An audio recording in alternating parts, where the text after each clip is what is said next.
There's a couple of hello. So glad that you joined us online. There's a couple of things that I didn't get to, and Oscar actually said, well, all I saw was a bunch of people on a cruise ship. You know, they had wheelchairs in their luggage, and then all of a sudden these guys are coming out of the sky. I mean, how did that happen? And I want to explain this, too. Here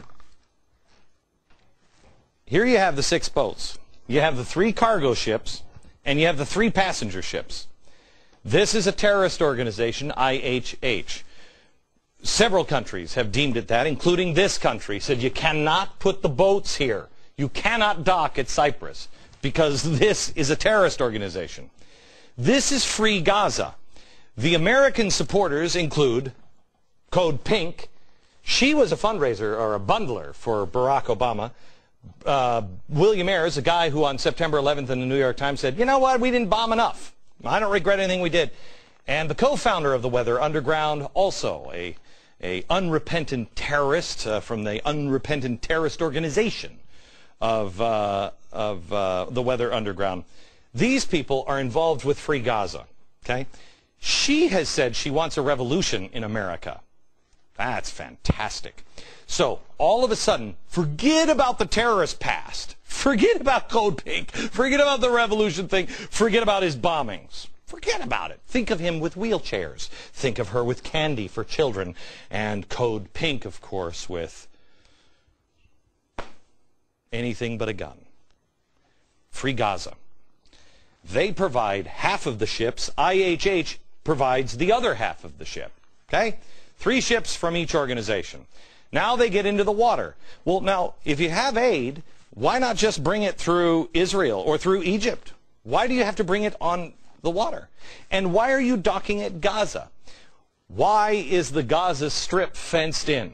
Because there's so many rockets being launched over into Israel that it's a haven for Hamas and terrorist organizations.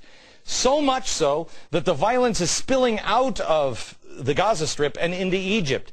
Egypt doesn't want anything coming out of that quarter either. It's not just Israel, it's Israel and Egypt. So, these great humanitarian organizations say, here's what we're going to do. We'll just load them on ships and we'll bring them right in directly to Gaza. Egypt says, no, you're not. No, you're not. You can dock it here. You come over here, right next to Gaza. We'll take the crates off and open up, and they're all wheelchairs. Great. You can bring them on into Gaza. But we need to look. Why? Because it's a Hamas nightmare. It's a hornet's nest. Imagine if we were, let's use New York. Imagine if you said, the Village is fenced off, but it was fenced off because it was blowing things up in our city. Everything out of Greenwich Village, they were shooting rockets out, and they were claiming that we didn't have a right to be in New York. Okay? Imagine that. And 2 organizations that supported terrorists said, we're going to fill ships, and we're going to dock them. We're going to float them down the river and dock them right here, right at the Village. So the Village people, they can just, the Village people, this is why we plan these things out usually in advance, so we don't have the Village people coming over and unloading terrorist ships. But would we do it? Or would the Coast Guard say, no, you're not docking there. You can dock a couple of blocks up. You can dock a couple of blocks down. Especially if the Red Cross had access. You can just feed it through the Red Cross. You'd be suspicious. We would never let it happen. Now, when Egypt said, you dock here, they said, no, we're not going to.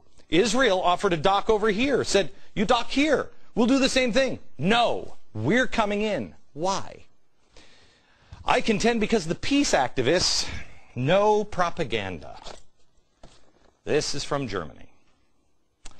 The Jew, the inciter of war. What is the media saying?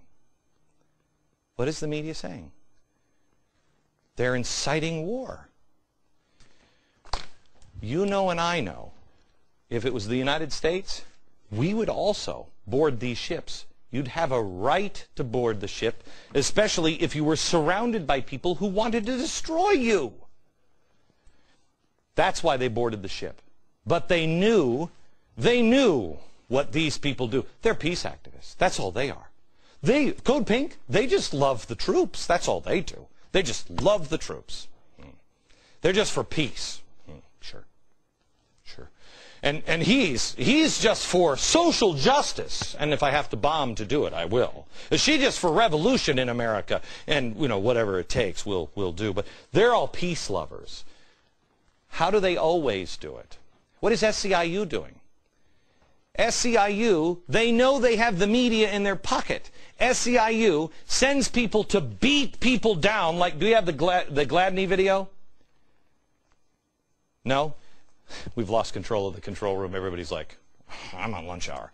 The Gladney video, remember the guy that we showed you, SEIU, was beaten down by SEIU members? You didn't see that anywhere.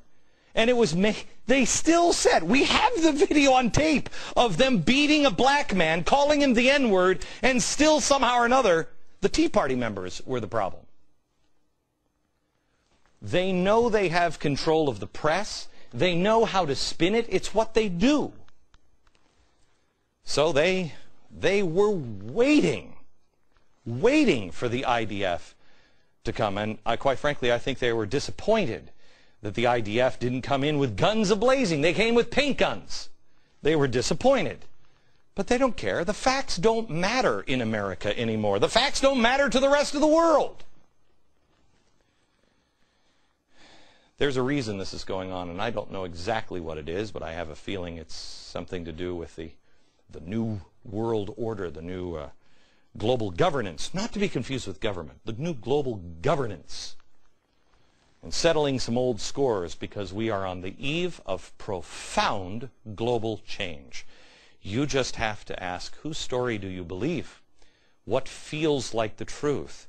When I was a kid, Israel was like us. I don't agree with everything that Israel does. I'm not saying that we should go over there with guns a-blazing and support Israel and everything. I'm not saying that. I'm just saying let's stand up for the truth. Let's stand up for the truth. And how did we go from Israel being one of our staunchest allies and one of the only allies in the Middle East, how did we go from that in 18 months to they're an enemy of ours? Did you have a discussion on that? Because I didn't have a discussion on that. I haven't heard that. I haven't seen that slow transition. All of a sudden, they're an enemy. And there is no jihadists. There are no Muslim extremists. There is no such thing as terror. This is from the DOJ. And the usual suspects are involved again. I mean, you're going to have to decide, America. You're going to have to decide. Because the story of America is being written today. We are living history. You can't be an armchair guy. You gotta decide. Because it's the future, not only of the country, it's the future of the world being decided right now. Thanks, and we'll see you tomorrow.